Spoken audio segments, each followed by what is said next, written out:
भारत माता की जय, बिरसा मुंडा अमर रहे, बाबा साहब अमर रहे के नारों के साथ शुरू हुआ अजाक्स का धरना प्रदर्शन। 2016 के प्रांतीय महासम्मेलन और उसके बाद लगातार हो रहे आंदोलनों के संदर्भ में माननीय सर्वोच्च न्यायालय के हालिया फैसले को ध्यान में रखते हुए मध्य प्रदेश में कार्यरत अनुसूचित जनजाति जाति वर्ग के अधिकारी कर्मचारियों ने पूरे प्रदेश की तर्ज पर रविवार 20 फरवरी को अंबेडकर चौक बालाघाट में धरना प्रदर्शन कर मुख्यमंत्री वादा निभाओ के नारे लगाए और पदोन्नति में आरक्षण को जारी रखने के साथ ही बैकलॉग के पदों को भरने हेतु ज्ञापन दिया।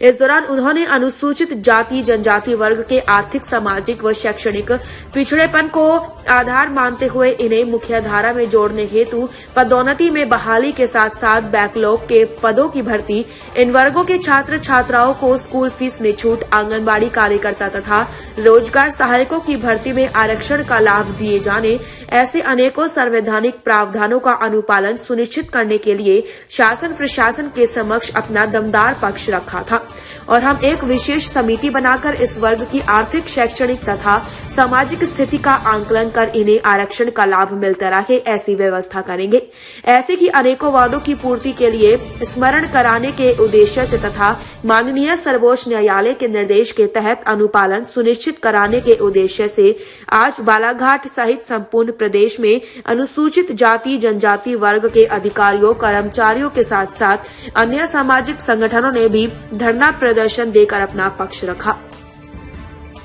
सबसे पहले मैं जय भीम कहूंगा, जय बिरसा और जय संविधान, जय भारत। मैं डॉक्टर घनश्याम परते, बालाघाट, मध्य प्रदेश, अजाक से। और पिछले 2016 को हमारा एक बहुत बृहद स्तर पर भोपाल में एक आंदोलन हुआ था, धरना प्रदर्शन हम लोगों ने किया था और उसका बेसिक कारण जो था कि आदेश जारी हुआ था जिसके तहत जो पदोन्नति में जो आरक्षण मिल रहा था आदिवासी और अनुसूचित जाति वर्ग के जो कर्मचारी वर्ग है उनको, तो उसमें एक प्रकार से रोक लगाई गई थी। हालांकि बाद में स्पष्ट हो गया कि माननीय सुप्रीम कोर्ट ने पदोन्नति पे रोक नहीं लगाई थी, बल्कि ये जो उसका चल रहा था कि कैसे रोस्टर जो था, तो रोस्टर पे आपत्ति थी कि रोस्टर में जो हो रहा था हो सकता है कि इन लोगों का पर्याप्त प्रतिनिधित्व हो गया, उस आधार पर तात्कालिक तौर पर उस पर रोक लगाया गया था। लेकिन उसका लोगों ने ये फायदा लिया कि पूरा की पूरा जो पदोन्नति सारे कर्मचारियों को उस पर रोक लगा दिया गया। मैं एक चीज और कहना चाहूंगा, पूरे मतलब एमपी को छोड़ के इवन हमारा जो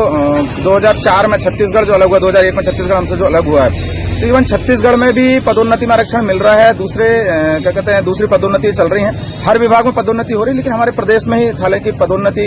लोगों को नहीं मिल पा रही है। और उसका दुष्परिणाम ये हो रहा है कि हमारे बहुत सारे अधिकारी कर्मचारी बगैर पदोन्नति के रिटायर हो रहे हैं, उनको आर्थिक भी रूप से नुकसान हो रहा है और जो एक प्रकार से सामाजिक जो नुकसान है, मतलब यदि पदोन्नत होते तो स्वाभाविक उनका पद यदि आगे बढ़ता तो उनको सम्मान भी एक मिलता, वो भी एक नुकसान हो रहा है। तो 2016 में हमने एक बहुत बृहद स्तर पर एक हमने धरना प्रदर्शन किया था जिसमें माननीय मुख्यमंत्री श्री शिवराज सिंह चौहान जी स्वयं उस कार्यक्रम में उपस्थित हुए थे और उन्होंने उस समय वादा किया था कि कोई माई का लाल आरक्षण को नहीं समाप्त कर सकता और जो आपके जो आरक्षण का जो लाभ मिल रहा है, जो पदोन्नतियां मिल रही हैं, हम एक विशेष कमेटी बना के इसको तुरंत से बहाल करने की कोशिश करेंगे। ये माननीय मुख्यमंत्री जी मध्य प्रदेश शासन श्री शिवराज सिंह चौहान जी ने कहा था। लेकिन 2016 के बाद लगभग अभी ऐसे तो 6 साल हो गए लगातार वो तब से मुख्यमंत्री हैं, लेकिन यदि उन्होंने अभी भी ये जो पदोन्नति में आरक्षण जो मिल रहा है उसको बहाल नहीं किया, नंबर 1। नंबर 2 उन्होंने ये भी कहा था कि बैकलॉग के जो विशेष लगभग 1 लाख से ज्यादा पद जो है खाली पड़े हुए हैं, यदि बैकलॉग के पद भरी जाते हैं तो न सिर्फ ST SC वर्ग के बल्कि दूसरे समुदाय के जो पद हैं वो भी स्वाभाविक वो भी भरे जाएंगे, क्योंकि जब एक प्रकार से पद भरेंगे, लोगों की पदोन्नति होंगी तो दूसरे पद खाली होंगे और जब दूसरे पद खाली होंगे तो ST SC को तो बमुश्किल से लगभग 28-29% का आरक्षण टोटल मिला के मिलता है। तो बाकी जो खाली पद रहेंगे उसमें सामान्य वर्ग के लोग, उसमें पिछड़ा वर्ग के लोग और अन्य समाज के लोग जो है उनको भी उसमें भर्तियां मिलेंगी। तो हम माननीय मुख्यमंत्री जी से लगातार ज्ञापन दे रहे हैं, लगातार हम लोग धरना प्रदर्शन भी कर रहे हैं। प्रांतीय कार्यकारिणी के आह्वान पर, प्रांतीय मध्य प्रदेश अजाक्स के आह्वान पर आज हम यहाँ पे बिरसा ब्रिगेड के लोग हैं, विकास परिषद के यहाँ पे लोग हैं, हमारे गौड़माना महासभा के लोग यहाँ पे, दुर्गावती समुदाय के लोग हैं, हमारे विभिन्न समुदाय के जो हमारे लोग हैं, कर्मचारी वर्ग के लोग हैं, वो सारे लोगों ने जब ये एनालिसिस किया कि नहीं जो अभी का जो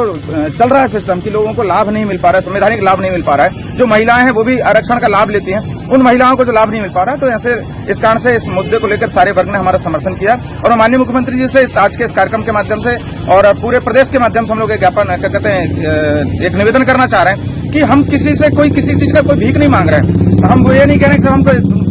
आप जबरदस्ती दीजिए, हमारे संवैधानिक हक है। और संवैधानिक हक की जब बात होती है, बाबा साहब अम्बेडकर ने किसी एक वर्ग के लिए नहीं बनाया। ये संवैधानिक जो हक है महिलाओं के लिए भी बनाया है, बच्चों के लिए बनाया, स्टूडेंट्स के लिए भी बनाया, पुरुषों के लिए बनाया, ST/SC वर्ग के लिए बनाया, पिछड़ा वर्ग के लिए बनाया। आपने देखा होगा यदि सरकार की मंशा रही होती तो सरकार ने 10% जो था इक्वल जो क्या कहते हैं EWS क्लास को तुरंत दे दिया,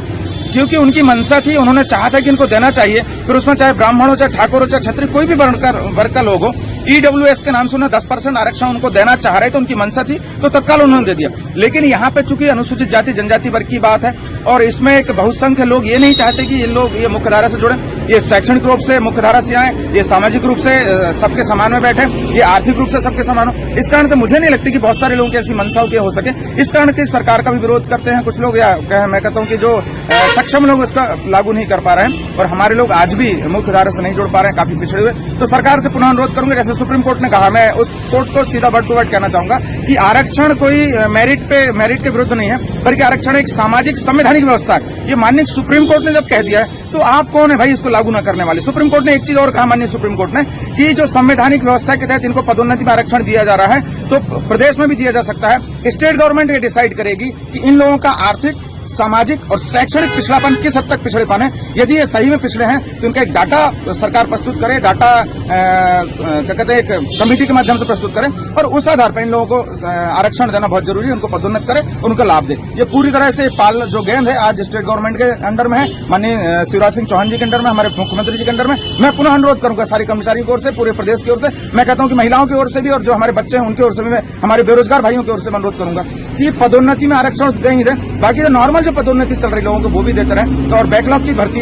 तत्काल करें, ताकि जो पद जो खाली पड़े हैं, बहुत सारी वैकेंसी 2-2, 3-3 जगह के चार्ज लोगों ने ले रखा, कर्मचारियों ने ले रखा, उससे भी लोगों को निजात मिले और सबको बराबरी का हक मिल सके, जो संवैधानिक हक है उसका पालन हो सके। जय जय संविधान, जय अम्बेडकर। जब लिखा गया, बाबा साहब अम्बेडकर उसके ड्राफ्टिंग कमेटी के अध्यक्ष थे, तो उन्होंने ड्राफ्टिंग के समय इस बात का ध्यान रखा कि न सिर्फ कोई ST/SC मतलब जिसको हम लोग अनुसूचित जाति जनजाति वर्ग की बात करते हैं, जो समझते हैं कि आर्थिक रूप से सामाजिक रूप से काफी पिछड़े हैं, बल्कि हर एक वर्ग का उन्होंने बराबर ध्यान रखा। पिछड़े वर्ग के लिए भी 27% का आरक्षण यदि किसी ने दिया तो भारतीय संविधान ने दिया। यदि मान लो हमारे ST/SC को भी यदि 8%, यदि ST का 7.5% जो ST का आरक्षण दिया जा रहा है, 21% जो हमारे SC वर्ग को आरक्षण दिया जा रहा है, या मैं कहूंगा कि जो महिलाओं को भी, इवन महिलाओं को भी आरक्षण जो दिया जा रहा है संवैधानिक प्रावधान के तहत, उनको मालूम है कि महिलाएं यदि पढ़ेंगी, महिलाएं यदि बढ़ेंगी और महिलाएं यदि सक्षम होंगी तो पूरा एक परिवार सक्षम होगा, और एक जब परिवार सक्षम होता तो आप समझ सकते पूरा देश सक्षम होगा। तो बाबा साहब अम्बेडकर के संविधान ने, भारतीय संविधान ने हर एक वर्ग का बराबर से ध्यान रखा और उसी संविधान के बल पे यदि 10% EWS के यदि 10% ठाकुरों को, ब्राह्मणों को आरक्षण दिया गया